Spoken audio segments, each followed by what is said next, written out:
Бахчисарай иджади инсан үшін ақиқи илхам перісідір.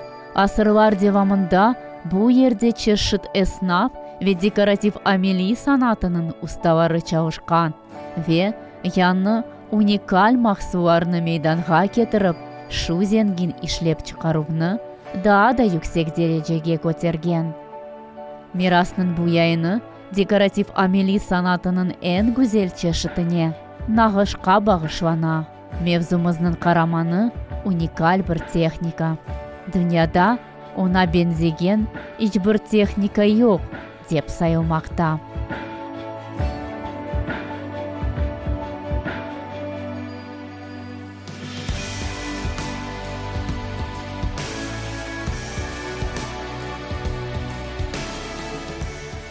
Geçken asırның 30-cı senelері Бахчисарайда чешіт артельлер чауышқан. Зиманеви вақыт бұл ижади бірлешмелердір. Келіңіз оның ұстасы ве умумен татар ишлеме техникасының таныш олайық.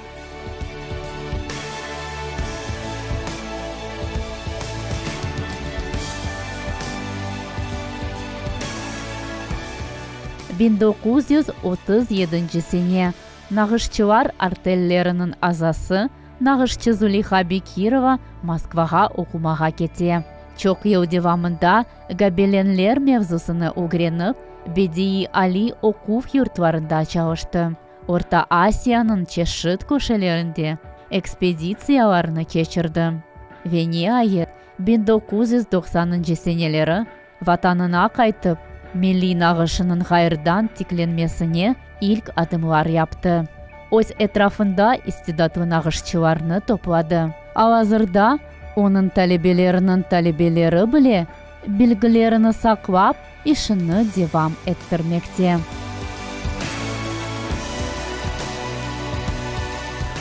Zemanevi vakit Kırım Tatar milli nağışı canlanmakta. Onun dülberligi bütün halk vekillerinin yüreğini zapt etti. Yuliya Tulupova misal olarak profesyonel şekilde bu dekoratif ameli sanatının uğraşa ve bütün техникаларында çalışа. Моя первая работа – это небольшой кисет, копия старинного крымско-татарского кисета. Она мне до сих пор хранится. Я ее никуда не отдаю, как напоминание о том, с чего все начиналось. Я владею всеми техниками, которые вот есть в крымско-татарском искусстве. И каждая по-своему уникальна, и как-то сложно определиться, вот какая больше всего нравится. Просто они разные по техническому исполнению и разные в плане того эффекта, который в итоге получается. Но все, в принципе, мне нравятся, и в разных техниках я работала и до сих пор продолжаю это делать. Больше всего я люблю, конечно, декоративное панно делать, потому что это работы такие масштабные, большие, туда очень много творческой энергии своей вкладывается, туда идет большая подготовка, ну и, соответственно, в итоге результат, то есть то впечатление, которое они производят на зрителя, мне нравится. Umumen Kırım Tatar milli nağışının 7 техникасыны ayıralар. Yani tatar işleme, esap işleme, telli, bükme, mıklama, kasnak ve pul. Ya tatar işleme başkalarından neyin farklana eken? Это очень трудоемкая техника, поэтому в ней мало, во-первых, мастериц работает. Во-вторых, довольно сложно именно выполненной в технике ручной татар ишлеме эту работу потом реализовать куда-то. Потому что изделие, оно, конечно, получается изящное, красивое, да, уникальное, но очень трудоемко в выполнении, и, соответственно, и стоимость от этого зависит. Поэтому, мне кажется, те мастерицы, которые вышивают эти изделия, они это исключительно в свое удовольствие делают. Собственно, я тоже самое делаю, то есть я это вышиваю в свое удовольствие, я никогда не ориентируюсь на покупателя. В технике татар ишлеме еще вышивали декоративные полотенца, которые были для украшения дома. Вышивали мужские пояса, учкуры, да, невеста вышивала на свадьбу обязательно. Также вышивали платочки для приданого различные. Ну, те изделия, где изнанка и лицо не должны были отличаться друг от друга.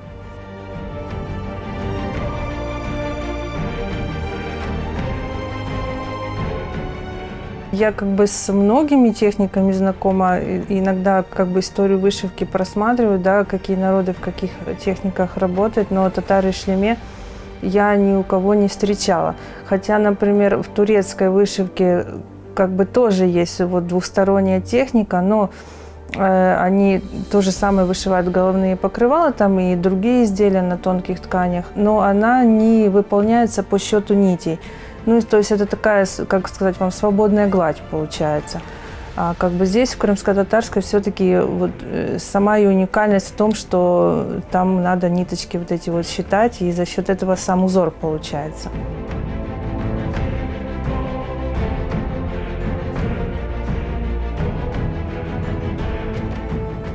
Первым этапом, вот если, например, я задумала сделать марама, головное покрывало, конечно, это есть создание эскиза. То есть я могу просматривать старинные образцы, на их основе уже нарисовать какой-то свой авторский орнамент.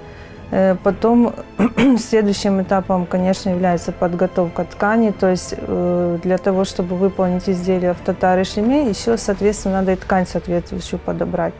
Потому что не каждый материал подходит. И раньше, когда мы только начинали вот вышивкой заниматься, очень сложно было материал найти нужный. И следующим этапом, когда уже у вас есть и материал, и готовый эскиз, конечно, это перенос рисунка на ткань. Потом необходимо ее запялить в пяльца. Ну, а дальше уже подбираешь цветовое решение, нитки необходимые, ну и приступаешь к работе.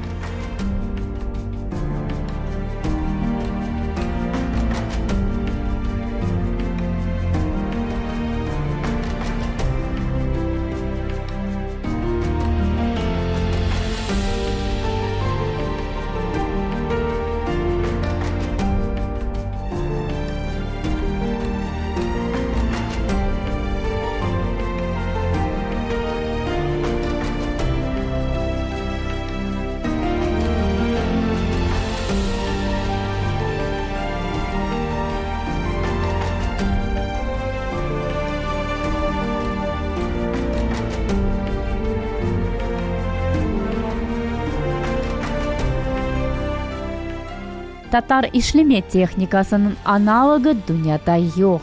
Şu iki taraflama nağış özünün on ve ters tarafındaki identik resminin ayrıca kaldıra. Tüyümçükler aslında yok. Örnekler ne yerde başlana ve ne yerde bite anlamak kıyın. Техника татары шлеме отличается, конечно, своим изяществом, ну и в техническом плане. То есть там в чем ее такая особенность, она выполняется по счету нитей утка и основы. То есть в этом заключается основная сложность. В процессе работы приходится каждую ниточку просчитывать. Но за счет этого, соответственно, и получается такой эффект двухсторонней вышивки, да, с лица и с изнанки, она как бы идентична. Каждый шов имеет свое название индивидуальное в соответствии с тем, какой узор получается. И там в этой технике насчитывается 64 шва. И в соответствии с тем, какой получается рисунок в процессе их выполнения, и они получили свое название. Там, например, если шов имеет такой крученый вид, да, соответственно, он называется сарма. Там, если надо четко считать ниточки, там есть и олып шашерма, да, не путай дорожку. Вот, и так далее. Тикишлернин адвары да пек мираклы. Кімерде күлінчлі ола біле.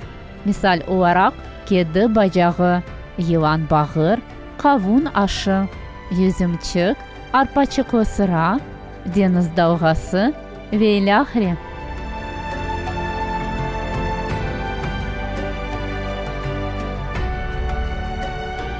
Сейчас вот я выполняю мотив бадемчик, да, швом кавун аши.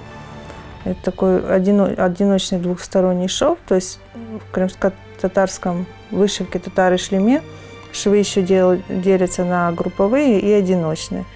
Ну, и одиночные те, которые можно выполнить какой-то один мотив. Вот. Ну, вот таким швом кавун аши является. Заполняется поочередно вот так вот стежками, и в итоге получается такая небольшая елочка.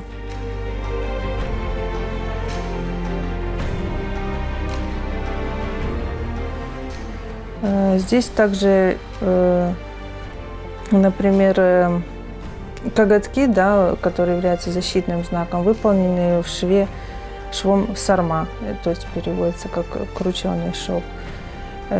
Некоторые мотивы вот заполнены швом «Не путай дорожку», то есть это вот как тюльпан, мужской знак, и плоды небольшие, которые являются символом достатка.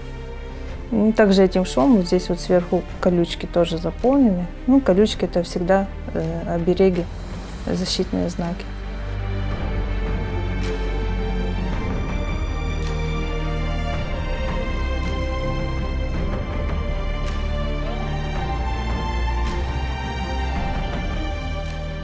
Ну, можно еще сказать, что такой особенностью татары-шлеме есть, то есть укол с лица производится иголкой вниз, а обратно уже, когда иголка идет, то есть это верхней частью иглы, то есть выводится она. Эвелсы, епек еплері, өсімліклер ингредиентлерінен бояланған. Шуның үшін, оның түсу асырлар арасындан кечіп, бұл күнге қадар өз парвағыны жоймаған. Нәтижеде, нағыш әр вақыттаки кеби нарин олған. Крым татар милли өрнегі халқымыз кеби өзінің yolunda чешет қиынлықтарны көрді.